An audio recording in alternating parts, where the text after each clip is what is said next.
Salut YouTube, c'est Agathe et aujourd'hui je suis super contente de vous retrouver dans une nouvelle vidéo. Dans cette vidéo, je vais vous faire un top 5 des romances, des histoires d'amour, voilà. On est le 14 février et c'est normalement la journée des amoureux. Mais un pouce en l'air si toi aussi tu le passes tout seul. Donc pour ce top 5, j'ai décidé de vous présenter 5 séries. Il y a 4 séries et un one shot.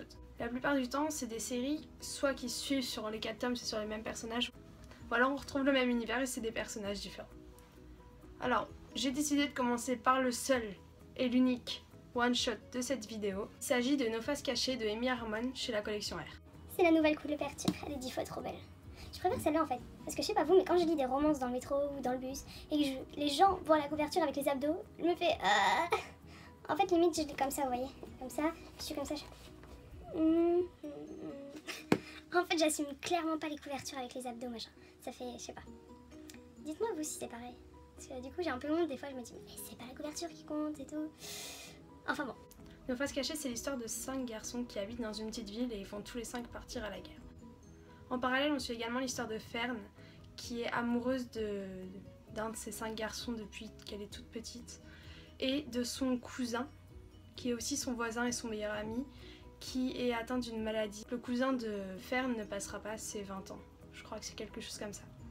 Déjà, c'est un miracle de la science qu'il ait tenu jusqu'à ses 20 ans. Et en fait, dans cette histoire, on est tellement ému. Tout d'abord parce qu'on suit la guerre, et la guerre, ça change les gens. En même temps, on suit une histoire d'amour, et en même temps, on suit un malade. Mais par contre, ça tombe pas du tout dans le mélodramatique, hein. Mais vraiment pas. C'est très poétique. Quand j'ai lu ce livre, ça m'a énormément fait penser à Aristote et Dante découvrent les secrets de l'univers. J'ai trouvé que l'écriture, c'était tellement poétique. Je crois qu'il va bientôt sortir en poche. Oh, j'ai peur de dire une grosse bêtise là.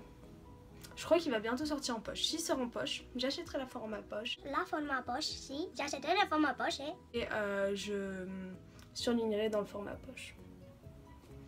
Très bonne idée que vous avez eue là, merci beaucoup. Ensuite, on va passer à une trilogie de chez Hugo New Roman.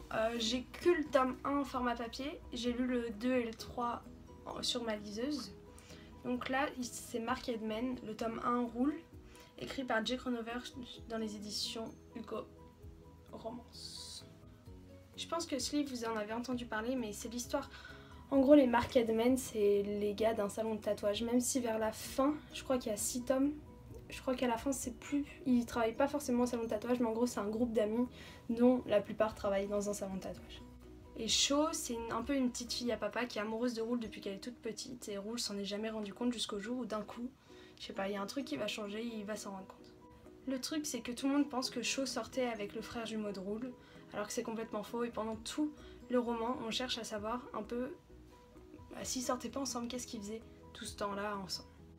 J'ai vu venir... J'étais pas sûre à 200% que c'était ça, mais j'ai eu une idée de... pour qu'est-ce qu'ils faisaient ensemble, entre guillemets, pourquoi ils faisaient croire ça depuis le début du roman à peu près, mais ça m'a vraiment pas dérangée. J'ai adoré la série Mark Edman, et là il y a le tome 4 qui sort dans 2 jours je crois. Oh, dans 2 jours. Yes. Et j'ai trop hâte de lire le tome 4. Par contre j'achèterai le tome 4 en papier, même si j'ai les 2 autres avant en format EPUB. C'est pas grave, tant pis. Mais franchement, si vous avez envie d'une romance, c'est pas léger, hein, parce qu'ils ont... Roule souffre de la mort de son frère, Cho souffre de la mort de son meilleur ami, mais moi j'ai adoré et j'ai trouvé qu'il y avait beaucoup d'humour dans ce livre. Ensuite, on va passer à la grosse série, entre guillemets. Je sais pas si vous connaissez la série Rosemary Beach. Donc le tome 1, c'est De tout mon être, donc Désir fatal. C'est écrit par Abby Glines et c'est publié dans différentes maisons d'édition. Enfin, moi, j'ai différentes éditions. J'ai pas commencé par ce tome-là. La série Rosemary Beach, elle est actuellement traduite en 9 tomes. Mais en gros, ça raconte l'histoire d'un groupe d'amis dont certains travaillent dans une espèce de... comment dire, de clubhouse. Ouais. On va dire ça, un clubhouse. Et donc, il y a souvent les filles sont un peu les travailleuses, serveuses, machin.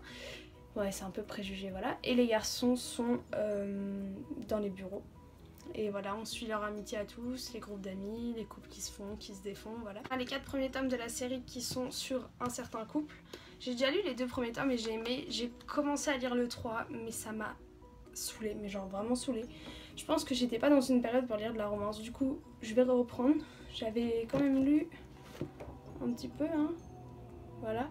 Je vais reprendre et ensuite j'aurai le tome 4 à lire. Par contre, je trouve que les couvertures de cette série sont super, super belles. Ensuite, il y a le tome 5-6 qui est publié chez... Là, je l'ai chez François Dire, mais je l'avais acheté d'occasion sur Price Minister. Parce que j'avais beaucoup de mal à trouver l'intégrale des 2 tomes. Puis bon, 8 tomes, ça en fait quand même. Du coup, voilà le tome 5-6. Que j'ai déjà lu, que j'ai beaucoup aimé. Oui, je suis complètement perdue entre tous les personnages par contre. Et c'est vrai par contre que j'ai... En fait, j'ai même pas commencé avec le tome 5-6, j'ai commencé avec le tome 9. Bravo Agathe! Ensuite, vous avez la plus belle couverture du monde, on est tous d'accord, hein. Voilà, merci François Dire. Là, c'est vraiment acheté chez François Dire. Ça, c'est le tome 7.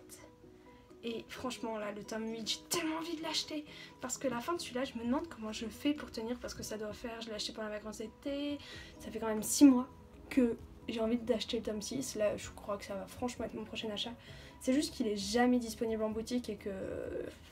Moi, j'ai pas de carte bancaire, donc commander sur internet, adios. Et du coup, celui-là, je crois que c'est mon préféré de tous. J'étais chez mes grands-parents, je l'ai lu en une nuit, mais vraiment, vraiment en une nuit. Et la fin, mon Dieu. J'aurais eu le tome 8 sous la main, je l'enchaînais dans la nuit aussi. Ma grand-mère, à un moment, elle est venue me voir à 4h du matin, elle m'a dit « T'éteins pas ta lumière, toi ?» Je peux pas, la mamie. Je peux pas. Et pour finir, je vous présente le livre avec lequel j'ai commencé la série, oui, le tome 9. Donc il s'agit de Forever Mine. Comment dire, c'était le livre qui était disponible au supermarché, chez mes grands-parents toujours. Et voilà, j'avais envie de lire une petite romance, machin. Et puis je me disais, c'est bizarre quand même qu'il y ait déjà 3 autres voilà, qui sont en couple, machin. Il y en a qui sont enceintes et tout. Je me disais, oh, à mon avis, après, elle va faire un préquel. J'ai regardé sur Livre Addict et je me suis rendu compte que j'étais en train de lire le tome 9. Voilà, mais au final j'ai adoré et en fait ça m'a pas dérangé, je savais que machin et machin finissaient ensemble, machin et machin aussi. Je savais que machin mourait, oh my god, oh mon dieu. Mais au final j'ai bien aimé et ça m'a pas dérangé. Du coup ça m'a motivée à lire les histoires d'avant parce que je voulais savoir comment ils allaient finir comme ça. Du coup voilà la tronche de ma série, oui. Nous avons 4 éditions différentes, bravo bravo. Je suis forte en jeu de construction en vrai. Ensuite, les 2 séries qui restent, c'est franchement les grosses découvertes de cette année que j'ai adoré, mais à 100%. C'est-à-dire que je vous parle, mais oui, bien sûr. La première dont je vais vous parler, c'est Driven. Donc oui, vous voyez le tome 2 et j'ai également le tome 3 qui est une grosse bricasse. Parce que j'ai dû prêter le tome 1, je sais pas où je l'ai mis. Il va falloir que je fasse un texto à mes copines à qui je prête tout le temps des livres parce que ce serait problématique. Surtout que ce tome 1, je l'ai gagné en concours sur la chaîne de Fancy Fanny. Et voilà, et en fait, j'avais toujours eu peur de découvrir cette vidéo n'importe quoi. En fait, j'avais toujours eu peur de découvrir cette romance, je sais pas pourquoi. Et comme je l'ai gagné, je me suis dit, bah voilà, je l'ai lu. J'ai fait waouh! Je suis allée m'acheter le tome 2 et 3. J'ai fait une commande pour le tome 2 et 3 sur Price Minister. Je les ai enchaînés. Et le tome 4, je l'ai lu que récemment. Et un peu déçue par le tome 4. En fait, on peut très bien s'arrêter à la fin du tome 3. Après, il y a un tome 3.5 que je vais lire, mais c'est un peu un bonus du point de vue du garçon, donc de Colton. Le tome 4, comme je vous disais, il est pas du tout nécessaire et moi, c'est parce que j'étais curieuse, mais j'aurais peut-être mieux fait de pas le lire parce que c'est pas forcément le meilleur tome de cette série. Donc Driven, c'est écrit par Kate Von K. Donc Driven, c'est écrit par Kay Bromberg, publié chez Hugo Roman. Dans cette histoire, on va suivre l'histoire. Bah ouais, carrément, c'est une histoire, on suit l'histoire. Bah oui. Suivre l'histoire d'un pilote de course et d'une jeune fille qui est juste géniale. Et le personnage de... Comment elle s'appelle? Riley. Le personnage de Riley m'a tellement envoûtée. J'ai adoré son personnage, mais genre vraiment. Je vais les poser parce qu'ils sont hyper lourds. Riley, c'est le genre de fille qui bosse dans une association en bénévolat, qui voilà. Et en fait, Colton va carrément s'impliquer là-dedans aussi, et c'est ce que j'ai adoré voir ce côté-là dans ce roman. Par contre, je préfère vous prévenir, l'histoire de Colton, c'est pas la plus joyeuse. Hein. Et faut être assez accroché. Jamais j'aurais deviné tout ce qui s'est passé. À la fin, on suppose un petit peu, mais voilà. Mais franchement, oh, mon Dieu, pauvre gosse. Après, je rentre dans le game. Eh bah ouais.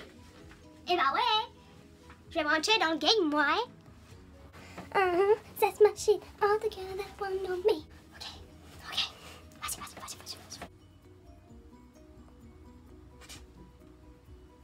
Du coup, ensuite, je vous parle de la série Off Campus de... Attention, le nom. Elle Kennedy. Je sais pas vous, mais moi, Elle Kennedy, j'en ai beaucoup entendu parler sur la chaîne de... Oh mon Dieu, son nom. Reed Listenfield. Un truc comme ça. La chaîne de Tania, une québécoise. Je crois qu'elle est québécoise. Hein. Et j'ai juste adoré. En fait, voilà, quand je vous parlais des couvertures avec les abdos, vous avez un très bon exemple ici.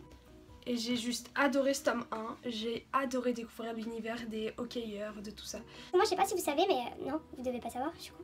Je fais du patinage artistique, du coup, les hockeyeurs, on va dire que j'en côtoie un petit peu, de loin. Et du coup, je connais un peu l'univers de ces patinoires, machin. Et c'est marrant parce que même si je fais pas la même discipline, je m'y suis carrément retrouvée dedans. En fait, ce qui m'a surtout, mais carrément plu dans ce roman, c'est que, pour une fois, c'est pas... Voilà, Driven, je vous disais que Colton avait un passé un peu lourd. Oui, voilà, et c'est comme ça. Des fois, il y a des romances qui sont comme ça. Mais celle-là, vous allez rire, vraiment. Moi, j'ai rigolé. Vous allez... Voilà, c'est léger et ça se lit super bien et j'ai adoré. J'espère beaucoup avoir le tome 3 bientôt, peut-être à mon anniversaire. Croisez les doigts. Et donc dans le tome 1, on suit l'histoire de Garrett et Anna. Et ouais, c'est un peu le cliché, leur rencontre et tout, mais c'est super bien fait. Et moi, je m'en fous quand c'est des clichés si c'est bien fait. Et dans le tome 2, on suit l'histoire du meilleur ami de Garrett qui s'appelle Logan. Il l'appelle Logan parce qu'il y a deux John Logan. Parce qu'il s'appelle... Le truc avec Logan, c'est qu'il est amoureux d'une autre fille.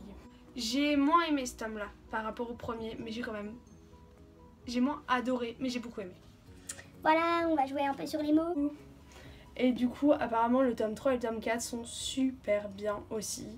Et j'espère vite les avoir. Là, j'avais envie de tester, de porter tous les livres pour vous dire au revoir, mais je crois que ça va pas être une bonne idée. Du coup, juste le top 5, il n'y a pas d'ordre précis, même si... J'allais dire mes deux préférées c'est celle-là, et après j'allais dire non c'est celle-là, non c'est en fait c'est tout, les 4 là, et après en deuxième position vous avez ça. Voilà. D'ailleurs le podium, première place, deuxième place.